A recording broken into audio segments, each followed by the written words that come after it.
Hi friends, hi every one. என்னோட name Saravanan. நம்ம இன்றைக்கி இந்த வீடியோவில் என்ன பார்க்க போகிறோம் அப்படின்னா, ஆக்சுவலாக வந்து ஒரு வேலை அப்படின்னா மக்களுக்கு நிறைய பேருக்கு வந்து ஒரு ஜாப் கிடச்சிருச்சு அப்படின்னாவே வந்து அவங்க ரொம்ப சாட்டிஸ்ஃபைடாக ஃபீல் பண்ணுறாங்க. ரியல் லைஃப்பில் வேலை அப்படிங்கிறது எப்படி இருக்கணும், என்ன வந்து நம்ம எப்படி அதை வந்து பார்க்கணும், புரிஞ்சுக்கணுங்கிறத பற்றி ஒரு சில விஷயங்கள் நான் ஷேர் பண்ண போகிறேன். ஜஸ்ட்டு நீங்கள் வந்து இந்த வீடியோவை பாருங்கள், அதுக்கப்புறம் நீங்கள் யோசித்து ஒரு முடிவுக்கு வாங்க. நீங்கள் யோசித்து பாருங்கள், நம்ம கரெக்டான ட்ராக்கில் தான் இருக்கோமா, இல்லை வந்து நம்ம ட்ராக் மாறி இருக்கோமா, இல்லை நம்ம வந்து என்ன பெட்டராக பண்ணலாம் அப்படிங்கிறது நீங்கள் யோசித்து முடிவெடுங்க. எனக்கு தெரிஞ்ச விஷயத்தை, நான் புரிஞ்சுக்கிட்ட விஷயத்தை நான் உங்களுக்கு ஷேர் பண்ணுறேன்.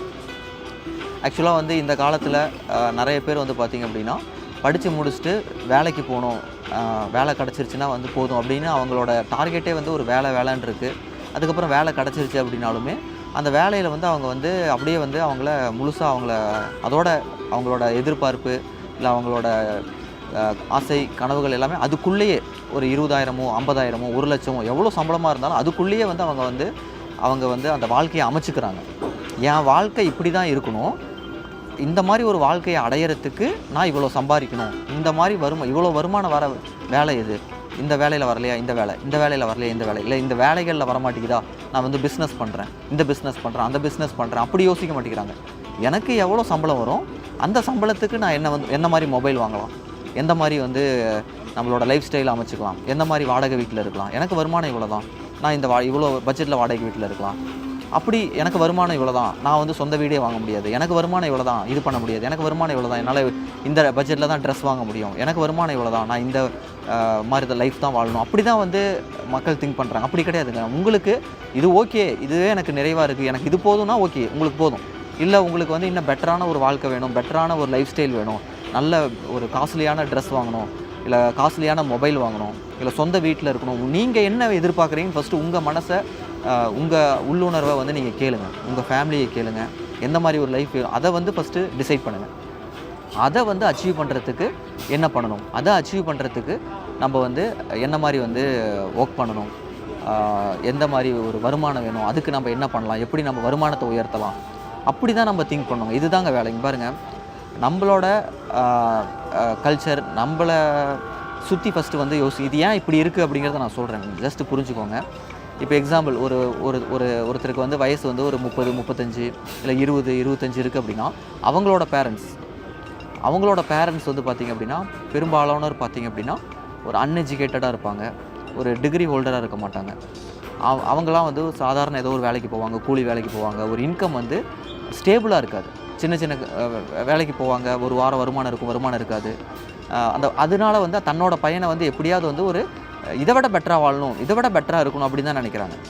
அப்படிங்கும்போது அவங்க வந்து என்ன சொல்கிறாங்க, நீ படித்து முடிச்சு நல்ல வேலைக்கு போகணும், கை நிறைய சம்பாதிக்கணும், ஒரு நிரந்தர இன்கம் இருக்கணும், என்ன மாதிரி கஷ்டப்படக்கூடாது அப்படின்னு வந்து அவங்க சொல்லும்போது நம்மளாம் என்ன புரிஞ்சுக்கிறோம், ஓகே படித்து முடிச்சுட்டு வேலைக்கு போகணும், வேலை கிடச்சா போதும், ஒரு நிரந்தர ஒரு வருமானம், ஃபிக்ஸ்டு இன்கம் வரணும் அப்படின்னு நம்ம எதிர்பார்க்குறோம். ஏன்னா அப்பாவோட பெட்டராக இருக்கணும் அப்படி தான் நம்ம நினைக்கிறோம். இப்போ இந்த ஜென்ரேஷன் எடுத்துக்கோங்க. இப்போ இவங்க எல்லாருமே வந்து இப்போ இருக்கிறவங்க 30, 35 வயசு இருக்கிறவங்க இப்போ கல்யாணம் ஆகுது, அவங்க குழந்தைங்க இப்போ தான் பிறக்குது. அந்த குழந்தைங்க வந்து அவங்க படிக்கும்போது இன்னும் 20 வருஷம் கழிச்சு அவங்க ஸ்கூல் முடிச்சுட்டு காலேஜ் போகும்போது நீங்கள் சொல்லுவீங்களா, எப்பா படித்து முடிச்சுட்டு நீ வேலைக்கு போன்னு சொல்லுவீங்களா? ஏன்னா நீங்களும் ஆல்ரெடி படித்து முடிச்சுட்டு வேலையில் தான் இருக்கீங்க, உங்களுக்கு ஃபிக்ஸ்டு இன்கம் இருக்குது, ஓகே, உங்களுக்கு வந்து ஒரு ஸ்டேபிளான இன்கம் இருக்குது, ஆனால் அதில் உங்களோட வாழ்க்கை ஃபுல்ஃபில் ஆகலை. அப்போ உங்கள் பையன்ட்டு என்ன சொல்லுவீங்க, படித்து முடிச்சுட்டு வேலைக்கு வேலை கிடச்சாவே லைஃப் செட்டில் அப்படி சொல்ல மாட்டீங்க.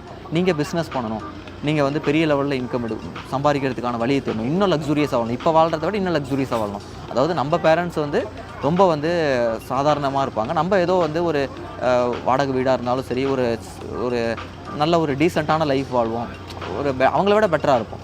பட் நம்ம பசங்க இன்னும் பெட்டராக இருக்கணும்னு நினைப்போம், கரெக்டுங்களா? அது வந்து இன்னும் 25 வருஷத்துக்கு அப்புறம் அடுத்த ஜென்ரேஷன் வந்து அந்த மாதிரி வந்து திங்க் பண்ணுவாங்க. ஏன் வந்து இதை நம்ம இப்போவே திங்க் பண்ணக்கூடாது? நம்மளோட பேரண்ட்ஸ் வந்து சாதாரண ஒரு லேபராக இருக்கட்டும், மற்றவங்கள ஒரு சாதாரண குடும்பத்தில் இருந்தாலும் நம்ம ஏன் வந்து அதை தாண்டி ஒரு ஜென்ரேஷனவே ஸ்கிப் பண்ணிவிட்டு நம்ம இன்னும் பெட்டராக வாழக்கூடாது? அதை பற்றி கொஞ்சம் திங்க் பண்ணி பாருங்கன்னு தான் நான் சொல்கிறேன். ஏன்னா இது ஏன் இப்படி சொல்கிறேன் அப்படின்னா, நீங்கள் வந்து அப்படியே வந்து வேறு ஒரு சில கண்ட்ரி எடுத்துக்கிட்டிங்க அப்படின்னா, அமெரிக்காவோ இல்லை வந்து சிங்கப்பூரோ இல்லை வந்து லண்டனோ ஆஸ்திரேலியாவோ எடுத்துக்கிட்டிங்கன்னா அவங்க கண்ட்ரிலையும் இதே தான் நடந்திருக்கு. ஃபஸ்ட்டு ஜென்ரேஷன் சாதாரணமாக இருந்தாங்க, எந்த ஒரு இதுவும் கிடையாது.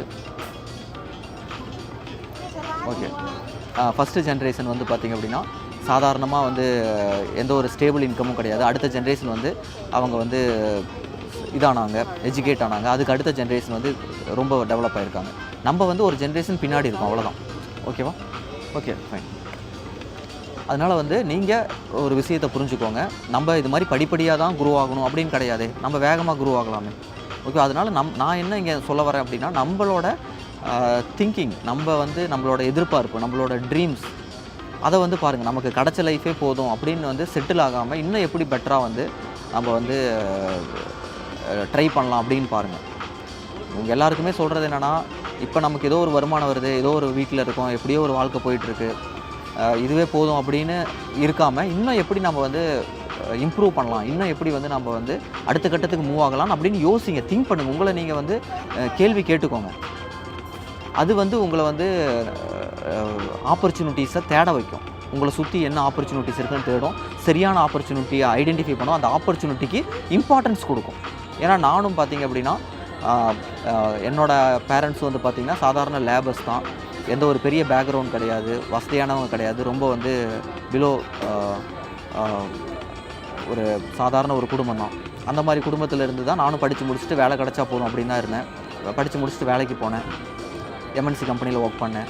என்னோடய இன்கம் வந்து 10,000 சம்திங் வந்து அரௌண்ட் 10,000 ஸ்டார்ட் பண்ணி படிப்படியாக ஒரு 7-8 வருஷமாக வேலை செஞ்சேன்.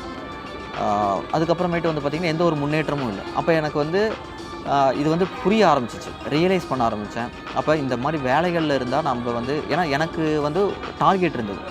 நம்ம வந்து இந்த மாதிரி சாதாரணமாக ஒரு மிடில் கிளாஸில் காம்ப்ரமைஸ்டு, ஓகேவா, எல்லாத்தையும் வந்து நம்ம வந்து அனுசரித்து வாழ்கிற வாழ்க்கை வேண்டாம், காம்ப்ரமைஸ்டு லைஃப் வேணாம், ஒரு நல்ல ஒரு பெட்டரான லைஃப் வேணும்னு எனக்குள்ள ஒரு ஆசை இருந்ததுனால அந்த ஆசையை வந்து நிறைவேற்றிக்கிறதுக்காக நான் வந்து ஆப்பர்ச்சுனிட்டிஸை தேடிக்கிட்டே இருந்தேன். அந்த மாதிரி டைமில் எனக்கு ஒரு ஆப்பர்ச்சுனிட்டி கிடச்சிச்சு.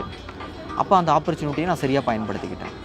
அது மாதிரி வந்து உங்களுக்கு வந்து ஒரு ஆப்பர்ச்சுனிட்டி அது என்னவா வேணால் இருக்கலாம். நான் என்ன சொல்கிறேன்னா, ஃபஸ்ட்டு உங்களுக்கு என்ன வேணும், எந்த மாதிரி ஒரு லைஃப் வேணுங்கிறத ஃபஸ்ட்டு டிசைட் பண்ணுங்கள்.